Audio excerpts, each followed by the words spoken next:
Satoru Gojo é apresentado para nós no começo da obra de Jujutsu Kaisen. Desde a sua primeira aparição, já é dito que ele é o auge da força naquele mundo, praticamente um deus entre os mortais. Mas um pouco mais pra frente na obra, a gente vê que toda essa força acabou criando uma distância que ninguém consegue quebrar. E aí vem um paradoxo interessante. Ser forte demais significa estar sozinho. Friedrich Nietzsche falava de um conceito chamado Übermensch. Eu não sei falar austríaco, então vai ficar assim. Mas, traduzindo de forma livre, pode ser interpretado como além do homem ou super-homem. É um ideal de um homem que supera amarras sociais impostas pelas pessoas, credos e pela sociedade em si, criando sua própria moral e valores, editando seu próprio caminho. Nietzsche falava desse super-homem como alguém que transcende os valores comuns e cria novos sentidos para sua existência. E o Gojo é a perfeita representação desse conceito. Ele é invencível, intocável e está acima de todos. Mas até mesmo esse super-homem carrega um fardo. O fardo de transcender a base do que é ser humano, de estar acima da sua própria humanidade. O Gojo vive isso, cercado de pessoas, mas ao mesmo tempo isolado. Ele luta, protege e faz de tudo por seus alunos, mesmo sabendo que ninguém poderia entender a força e o fardo que ele carrega.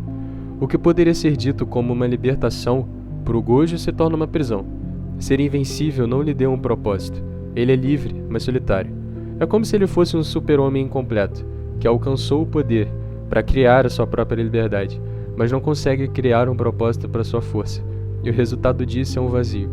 O Gojo ele vive esse paradoxo. Ele tem a força sem limite, mas também não tem foco para ela. E quantas vezes a gente vê pessoas que parecem ser fortes, intocáveis, invencíveis, que aparentam estar além do homem, que aparentam ser super-homens, mas por trás disso tem uma solidão, um vazio que não pode ser compreendido. Seja um atleta que tem de se manter no topo, mesmo que isso custe muito, ou o líder que carrega responsabilidades que ninguém pode assumir, ou alguém que a gente conhece, seja da nossa família ou um amigo, que resolve tudo à nossa volta, mas não pode demonstrar que também precisa de ajuda. E quantas vezes nós não somos esse tipo de pessoa, né? O Gojo é um reflexo encarnado dessa realidade. Ele mostra que a força absoluta afasta nós das pessoas que amamos ou as pessoas que amamos de nós. Na vida real, ser o mais forte às vezes significa carregar um vazio que ninguém mais enxerga. Às vezes, ser forte demais não significa levantar montanhas ou matar leões.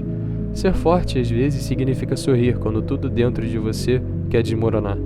Significa carregar dores que ninguém vê, porque você é a pessoa que é forte, o que aguenta tudo. Quantas vezes você já não percebeu que quem mais parece invencível é quem mais precisa de ajuda? Quem é mais forte mais precisa de alguém para apoiar. E quantas vezes nós não vivemos isso, né? Quantas vezes a gente precisa de ajuda, mas a gente tem que ajudar. Quantas vezes a gente precisa de apoio, mas a gente tem que apoiar. E o Gojo é exatamente isso. Ele é exatamente a prova disso, e de que a força absoluta não é liberdade, de que estar além do homem é um fardo solitário, que ao invés de trazer liberdade, traz solidão. E na nossa vida, quantos de nós já não sentimos esse peso silencioso de ter que ser o mais forte, em quase todas as vezes?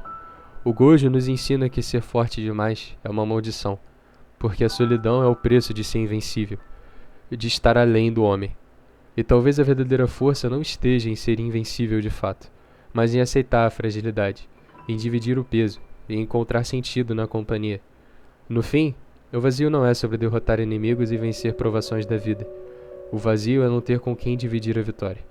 É sobre a solidão de ser tão forte. E eu pergunto pra você, será que você também já sentiu o peso de ser forte demais? A solidão de ter toda essa força? Mas enfim, a reflexão de hoje é essa aí. Eu vou ficando por aqui. Se você gostou do vídeo, se inscreve, dá o like e comenta aí qual o próximo personagem que eu posso fazer. Pra rapaziada que comentou, fica tranquila. Eu vou pegar os personagens, estudar um pouco e trazer as reflexões. E é isso, gente. Valeu aí. E dito isso, até a próxima. Valeu!